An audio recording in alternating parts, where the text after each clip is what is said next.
How's it going, guys? Welcome back to Gaming with Geeks. I'm Johnny64, and today I want to talk about some exciting Nintendo rumors. They're not necessarily the latest, newest rumors. They've been around for nearly a month at this point, several weeks. But there's another rumor that they kind of tie into, and it's concerning Nintendo's 2022 lineup, and it looks exciting if you're a longtime Nintendo fan like I am. So there's a lot to discuss with this list. This leak actually comes from a pretty legitimate leaker on Twitter known as Mark Amaro. Now, obviously, concerning leaks, they're never going to be 100% accurate, but Mark Amaro has been known to be pretty accurate a lot of the time. He was correct about the new Kirby 3D game. He was correct about Advance Wars 1 and 2.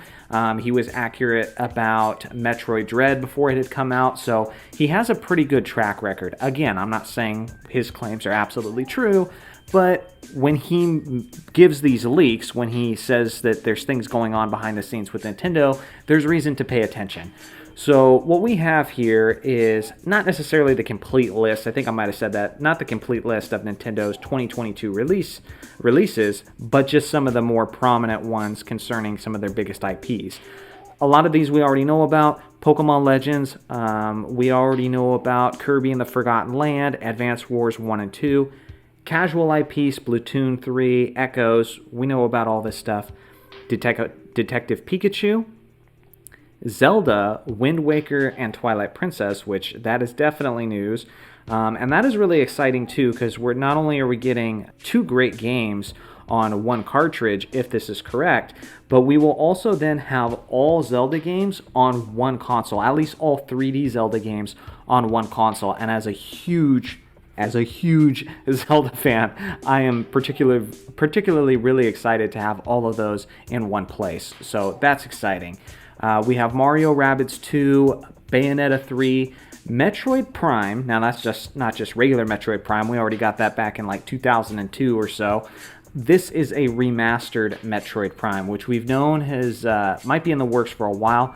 It's bittersweet because although a remastered, gorgeous-looking Metroid Prime with updated graphics would be awesome, I really wish this was the Metroid Prime trilogy, and it seems like Nintendo's just doing everything they can to just slowly milk out as much money as they can out of these franchises, because I would be surprised before Metroid Prime 4 if we don't see Metroid Prime 2 Echoes and Metroid Prime 3 Corruption also get a remaster at some point.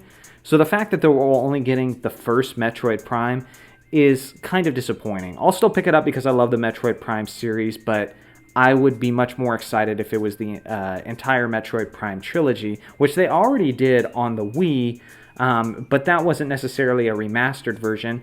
Given Metroid Prime 3's, Wii Remote and how it was all on the Wii and had very unique mechanics, that probably explains why they're not bringing it to the Switch, or at least why we're only getting Metroid Prime 1. So that would be my best guess. Underneath that, we're getting a new Donkey Kong 2D game. And this one is also bittersweet. Although I do love the Donkey Kong franchise, the past two Donkey Kong games have been great games. We've had Donkey Kong Country Returns and Donkey Kong Country Tropical Freeze. Now, these games were developed by Retro Studios, a small studio, but that studio is currently preoccupied making Metroid Prime 4. So I'm pretty positive they're not going to be the ones making this new 2D Donkey Kong game. And if they've done such a good job on the new 2D Donkey Kong games, and they're not going to be the ones doing it, why not do a 3D Donkey Kong game? Donkey Kong 64 is the only 3D Donkey Kong game that we've really got, and that was all the way back in the 90s. And it's not that it didn't work. That game was kind of viewed as like a discount version of Banjo-Kazooie. It just wasn't received as well. But that didn't really have anything to do with the 3D itself. That was more about the constant backtracking that game had, too many different items, and just all kinds of stuff like that. And so it wasn't necessarily related to Donkey Kong doesn't work in a 3D game. So I wish that's what we would have got. Regardless, we'll see how that goes. Pokemon Let's Go sequels, also exciting. Zelda Breath of the Wild sequel, we don't know the official name of that yet. And Monolith Project. Now, this is all the leaks from Mark Amaro. Again, there's Mario Kart 9, which has been leaked recently, but we don't really know where that fits into all of this. I would guess that we're not going to see it in 2022, probably a year after, if not two. So we'll see where that comes in. But there's another leak that comes from another credible source known as Samus Hunter. Samus Hunter has also been correct about a lot of leaks. Now, this one, it isn't necessarily the most newsworthy breaking news leak. It's that we're getting a Nintendo Direct in February. And we've been getting a Nintendo Direct in February almost every year for the last like 10 years. So that's not a surprise. But what's nice is there are so many rumors going around, just swirling around the Nintendo world right now, that it'd be nice to get some answers.